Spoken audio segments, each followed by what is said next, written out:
All right, welcome everybody. We are going deep today, deep into the Sedona method by Hale Dwoskin. It's a good one. A deep dive into letting go. Yes, letting go. This is your kind of express lane to, I guess, getting the core ideas in the book, and hopefully these ideas can help you make some positive changes in your life. And they do it really by understanding and releasing your feelings. Releasing. Yeah. Right off the bat, the Sedona method hits you with this really interesting concept that those sometimes really powerful, really intense feelings you experience, they're not actually you. Mm. And what's even more powerful, I think, is the book's claim that you already have this ability to just let them go.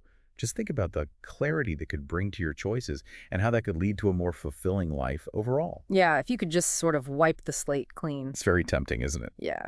So Dwoskin really emphasizes this idea early on that feelings are just feelings. They don't define who you are kind of at your core. At your essence. Yeah. And that's kind of a big deal, right? Because if you can kind of detach from them, release them like the book says, well, then you can see things more clearly, maybe act more effectively.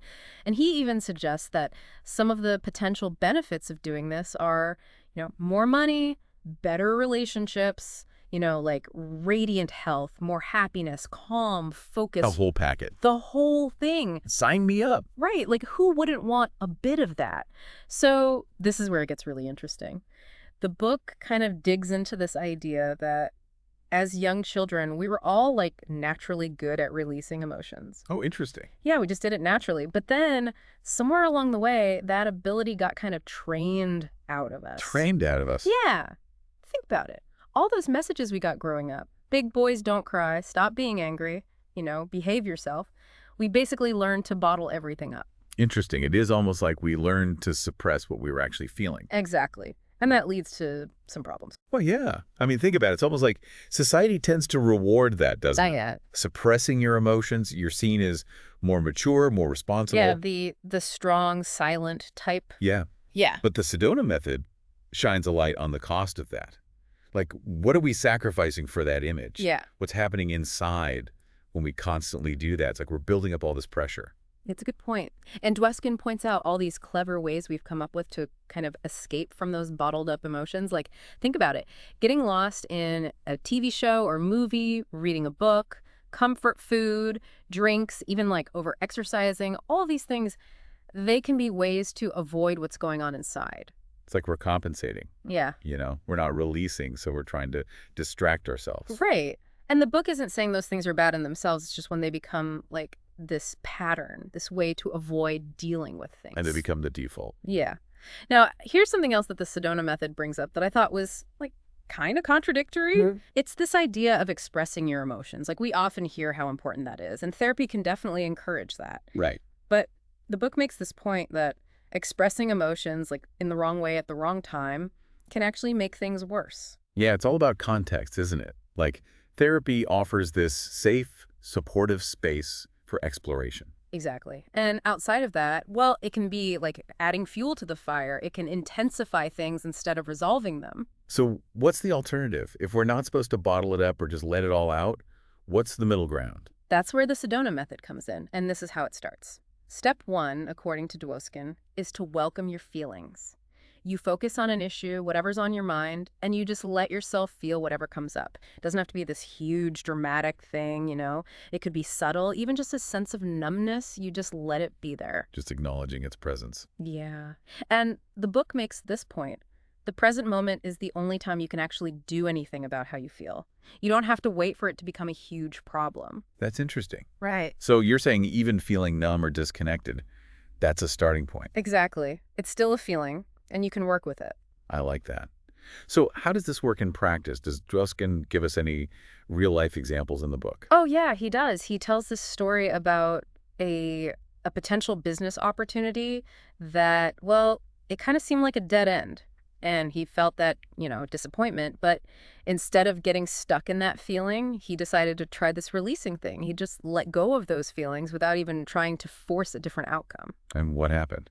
Well, here's the thing. Out of the blue, the guy who owned the business contacted him. It led to a much bigger opportunity than he had originally imagined. Wow. So just letting go of the attachment to a specific outcome and the emotions tied to it opened up a whole new path. Exactly. There's a lesson in there, for sure. Oh, absolutely. And he also talks about his relationship with his partner, Amy. He's very open about how it wasn't always perfect, you know? He had to do a lot of releasing around his insecurities early on, and they still have disagreements, like any couple. But because they both use the Sedona method, they're able to let go of those upsets.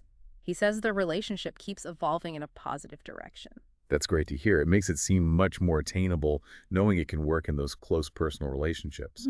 So we've talked about this releasing, but what about the roadblocks? What kind of things get in the way of this process? Well, one that Dwoskin talks about is this idea of identifying with your problems, this I suffer, therefore I am kind of feeling. Ah, I see. Like your problems become part of your identity. Exactly. And there can be a fear of losing that part of yourself, even if it's a problem. Right. Like, who would I be without this problem? That's a scary thought for some people. Definitely. And the book poses this question. Would you rather hold on to the familiar discomfort of your problems, or would you choose the unknown freedom of being without them? Powerful question. So it's about choosing freedom over familiarity, even if that familiarity is pain. Yeah, it's deep. And it kind of ties into this other observation that Dwoskin makes about, the cycle of sharing our problems, how much of our daily conversation revolves around complaining and seeking sympathy. Oh, yeah. We're all guilty of that. Right. And while sharing can be helpful sometimes, we can also get stuck in this loop of retelling the same story over and over, almost like we're reluctant to let go of our expert status on that particular problem. Right. It's like we become attached to our suffering. Yeah. So the book encourages you to ask yourself, am I truly looking for a solution, or am I just seeking validation for my problem? Recognizing that can be a big step towards actually moving on. So if we can identify those roadblocks, Yeah. and we can start to understand this idea of releasing, what are the actual benefits? What can we expect to feel or experience when we start letting go? Well, Dwoskin talks about this immediate sense of relief, like a lightness, and a clarity too, like things become less muddled. Ah, so it's not just an emotional thing. It affects your thinking too. Yeah, it seems to work on multiple levels. Mhm. And he also emphasizes that the positive effects can show up in unexpected areas of your life. It's not always a direct one-to-one kind of thing. I like that. It's not always predictable, which can be exciting. Right. There's this element of surprise. And he shares a testimonial in the book from this woman, Rosella Schroeder, who had struggled with sleep for years. And after using the Sedona method, she finally started sleeping peacefully. So releasing can even have a physical impact. Interesting. Yeah. And here's another thing that Dwoskin mentions. As you practice this, you might actually become more aware of your feelings. Hey, wait, really? I would think it would be the opposite. I know, it sounds counterintuitive. But he says it's a good sign. It means you're becoming more attuned to those emotions you might have been suppressing. I see. So it's not that you're feeling more, it's that you're more aware of what you're already feeling. Exactly. You're becoming more sensitive, which actually allows you to release more and ultimately live a richer, more authentic life. That makes a lot of sense. Now, relationships are such a big part of life. Does the book offer any guidance on using the Sedona method in that context? Yeah, definitely. The main advice is to focus on your own releasing when things come up. Focus on your own stuff. Yeah. Don't try to fix your partner or tell them how they should be feeling. Don't try to control their process. Right. And really try to acknowledge their feelings without, putting your own spin on them. Just validate their experience. Yeah, actually. And Dwoskin even tells this story about a really heated argument he had with Amy. And in the middle of it, they both kind of had this spontaneous release. Like it just happened, the tension disappeared, and they were able to find a solution that worked for both of them. That's amazing. So it's like releasing can create space for connection, even in the middle of conflict. Yeah, it's like letting go of your need to be right or to Sure. control the situation can allow for something better to emerge. Okay, so we've talked about welcoming feelings, but how do you actually let them go?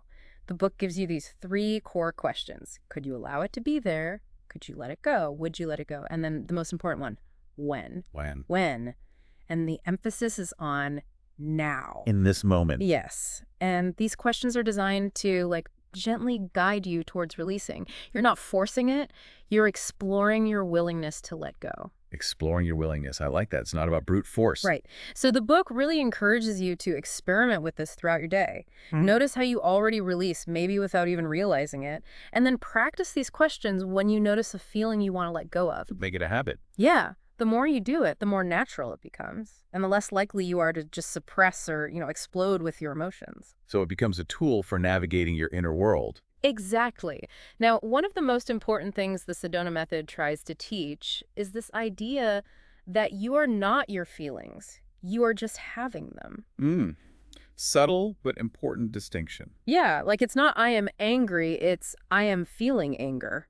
Right. It creates some distance. Exactly. And Dwoskin takes it a step further. He says feelings aren't even facts. Wait, what? I know, right? It's like we treat them like they're absolute truths, but they're often just stories we create after a sensation arises. We try to explain why we feel a certain way. So it's like we're adding a narrative to the feeling. Yeah, we're creating a whole story around it. And the book suggests that you can choose to change that story or even just let go of it completely by releasing the feeling underneath. That's fascinating. So it's not just about managing the feeling, it's about questioning the story we've built around it. Exactly. Now, remember resistance. Oh yeah, we talked about that before. Well, the book gets into how resisting your feelings or resisting situations can actually create more problems. Right. It's like the more you resist, the more stuck you become. Yeah. And Dwoskin shares this story from his childhood about resisting going out to play with other kids. And it led to this belief that he didn't enjoy playing with others, which he later realized wasn't true at all. So resistance can create these limiting beliefs that we carry with us. Yeah. And they can affect our behavior in ways we don't even realize. So how do we work with resistance? The book gives us a slightly different set of questions. Could I let go of this resistance? Could I allow myself to feel resistance in this moment? Could I welcome the feeling of resistance? So it's about accepting the resistance, not fighting it. Yeah. Sometimes just allowing yourself to feel it can be enough to let it dissipate. Interesting. There's also this trick the book mentions. When you're resisting having, being, or doing something, you're probably also resisting not having, being, or doing it. Whoa, that's a mind bender. I know, right? Yeah. But it shows how resistance works. It's this push and pull. And the book even suggests giving yourself permission to hold on to the resistance for a moment. Like, okay, I'm going to be stubborn. And sometimes that can actually create enough space for it to release naturally. Almost like you're tricking your mind. Yeah. There's also this cool partnered exercise where you physically experience resistance and then letting go. Like you actually feel the difference in your body. That sounds powerful. Now, I'm curious about the deeper layers of this. What about the things that drive our feelings? Ah, well, the book dives into that too. It introduces this concept that everyone is motivated by 4 basic desires: Mm-hmm. approval, control, safety, and separation. Interesting, like fundamental human needs. Yeah, and these wants, as the book calls them, they're operating beneath the surface, influencing our thoughts, emotions, everything. But they're the root of our limitations. Exactly. And the idea is that when you release these wants, you can actually have what you desire without that constant feeling of lack. That makes sense. It's like you're no longer driven by that desperate need. Right. And the book briefly talks about how this belief in a separate self, this me that develops around age 2, is kind of the starting point for wanting things to be different and resisting what is. The terrible twos. Exactly. So it's like that's when we start to separate from the world and develop this sense of wanting to control it. Yeah. But amidst all of this, the book offers a really nice message. That natural goodness within you is always there no matter how intense things get. It's like beneath all those layers of feelings and wants, there's this core of well-being. That's a beautiful thought. It is. So the book goes on to explore each of those 4 wants in detail. It talks about this concept of wanting disapproval, like subconsciously acting in ways to avoid love or acceptance. It's like self-sabotage almost. Yeah. And the book suggests that releasing this want can make you more open to love, both giving and receiving it. That's powerful. Then there's wanting security, which can lead to seeing life as this constant struggle, always expecting the worst. Always on edge. Yeah. And releasing this want, the book says, can bring a sense of inner peace and stability. Like you can finally relax. Yeah.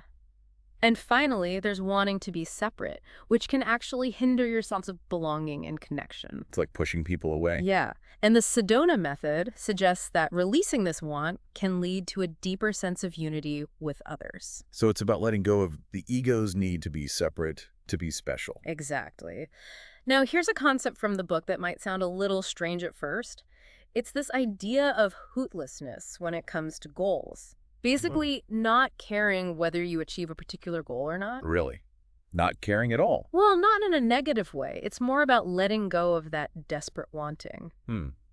I think I'm starting to see where this is going. Yeah, it's like goals often come more easily when you release that intense attachment to them. Like when you stop trying so hard. Exactly. And the book suggests that many of the goals you've achieved in the past were probably the ones you eventually let go of needing so badly. Interesting. So it's about releasing the emotional charge around the goal. Yeah. And this naturally leads into the idea of releasing your feelings about setting goals in the first place. We all carry this baggage around goals, right? Societal expectations, past failures, all that stuff. Right. It can feel really heavy. Yeah. And the book encourages you to release all those limiting beliefs and feelings to create a clearer path forward. So you can set goals from a more neutral, empowered place. Exactly. And when you do set goals, the book emphasizes writing them down and being clear about what you want. It also outlines this action process. Identify the steps involved, notice your feelings about taking those steps, and then identify the underlying wants connected to those feelings. So it's about getting really clear about the actions and addressing any emotional blocks that might be in the way. Exactly. And for people who use visualization, the book highlights the power of combining that with releasing. So you're visualizing the goal while simultaneously letting go of any resistance you might have towards it. Yeah. It's like creating a clear channel for it to manifest. Now, for relationships, the book offers this likes-dislikes process. You acknowledge both the positive and negative aspects of the relationship and then release any emotional charge you have around those aspects. So you're not denying either side. You're embracing the whole picture. Yeah, it's Yeah. about balance. And Dwoskin shares the story about a woman, Laura, who is struggling with her weight. And through this process, she discovered this subconscious link between being overweight and feeling less attractive after a past betrayal. Wow. So she was holding on to the weight as a way to protect herself. Yeah, and releasing those underlying wants helped her to finally let go of the weight. There's also this story about a woman, Carol Sue, who used the Sedona method to navigate a divorce. And she was able to achieve a really amicable separation by using this process on her feelings about lawyers. Wow. So releasing can even help in those really difficult, emotionally charged situations. Yeah, and the book encourages you to be persistent with this process because sometimes those deeper insights take a while to surface. It's a journey of self-discovery. It is. Now, for those everyday interactions, the book offers this cleanup procedure for interactions. You basically go through and release those four basic wants: approval, control, security, and separation in relation to the person you interacted with. So it's a way to clear the air and prevent resentment from building up. Exactly. Now, the book briefly talks about this idea of the discriminator in your mind, which is basically this part of you that filters information and makes decisions. And it explains how past programming, this jungle mentality, as the book calls it, can lead to limitations in our lives. Right? It's like we're operating on outdated software. Yeah. And the Sedona method helps you step out of that reactive mode and make more conscious choices. So it's about upgrading your mental software. Exactly. And for those who want to go even deeper, the book outlines the 6 steps to freedom and imperturbability. It's basically a more advanced application of the method where the focus is on wanting freedom more than those 4 basic wants. So freedom becomes your primary motivation. Yeah. And step 3 of those 6 steps is really the core of the method, recognizing that all your feelings come from those 4 wants and letting them go. It's all about releasing those core desires. Exactly. Now, there's this really powerful story in the book about a woman named Stephanie who had been carrying this deep, dark secret for years. And when she finally released it using the Sedona method, she realized how much she had been clinging to her pain. Wow. Like she was choosing to suffer. Yeah, and it shows how freeing it can be to just let go. The book then gets into this concept of reverse intentions when it comes to fear. Yeah. It explains how focusing on what you don't want to happen can actually attract those things into your life. The power of the subconscious mind. Yeah. It's like your mind doesn't really process negation. So when you're constantly thinking about what you don't want, you're actually giving it energy. So it's almost like you're manifesting it. Yeah. And the book offers a simple way to release fear. Ask yourself, what am I afraid of? What do I not want to happen? And then, could I let go of wanting that to not happen? So it's about shifting your focus away from the negative outcome. Exactly. And for those times when you're worried about loved ones, the book suggests focusing on positive outcomes instead of dwelling on those negative fears. So it's like sending a positive energy instead of fear. Yeah. And there's this amazing story in the book about a woman named Jennifer who had suffered from anxiety and panic attacks for years. And after trying everything, she finally found relief through the Sedona method. That's incredible. It's like it gave her back her life. Yeah, and it shows how powerful this method can be for overcoming those deep-seated fears and anxieties. Now, for habits, the book suggests a slightly different approach. Instead of fighting the habit directly, focus on releasing the urge. Interesting. So you're not trying to suppress the urge, you're just letting it go. Exactly. And you make this agreement with yourself that you can still indulge the habit if you want to after you've released the urge. So it's about taking away the power of the urge. Yeah. And Dwoskin tells the story about an actress who lost weight by releasing before reaching for food. Wow. So it's like releasing creates this space for a conscious choice. Yeah. And the book explains that habits are really just patterns in your consciousness. And those patterns can fade away as you release the underlying wants that fuel them. So you're basically dismantling the habit from the inside out. Exactly. Now, when it comes to money, Dwoskin shares his own personal experience of releasing a limiting belief that it was unspiritual to have money.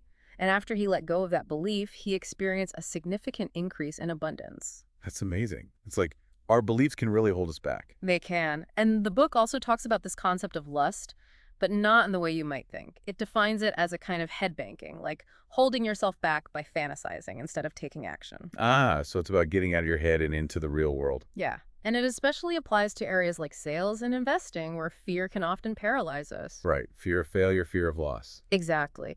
And the book suggests releasing that fear or recognizing it as a form of wanting and letting go of that want. So it's about approaching those areas with a clear, calm mind. Yeah. And when it comes to relationships, the book uses this metaphor of the leaky cup of external love. It explains how constantly seeking love and validation from outside yourself can actually reinforce a feeling of lack. It's like you're always trying to fill a cup that has holes in it. Yeah. And the book suggests that true love and acceptance come from within, so you're not constantly relying on external sources. So it's about cultivating self-love. Exactly. And to strengthen your relationships, the book recommends using the cleanup procedure on those significant connections. So you're clearing away any emotional baggage that might be weighing down the relationship. Yeah. Now, when it comes to physical symptoms, the book offers a unique perspective. Your emotional reactions to those symptoms can actually keep them stuck. Hmm. Interesting. Like your resistance is making it worse. Yeah.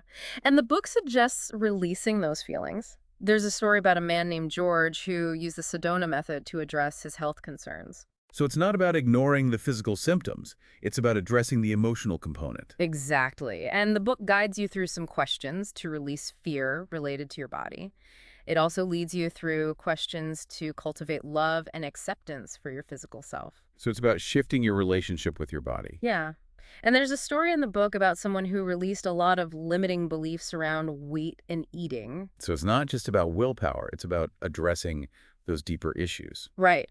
And the book reiterates this idea of hootlessness when it comes to personal change. It's about getting to a place where you're okay whether you change or not. So you're taking the pressure off yourself. Yeah. And that can actually make change more likely to happen. And finally, the book talks about using the Sedona method in work situations. There's a story about a manager who used it to shift from pride to courage, and it led to better teamwork and more success. Wow. So it can even improve your leadership skills. Yeah.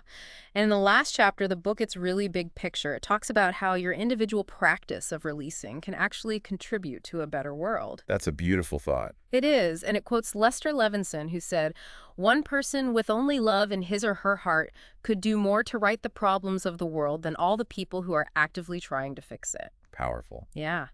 And the book suggests some ways to contribute positively, reframing your concerns, supporting leaders while also expressing your own views, practicing loving kindness, giving freely, and seeing others as whole and perfect. So it's about extending that inner peace and freedom outward. Exactly.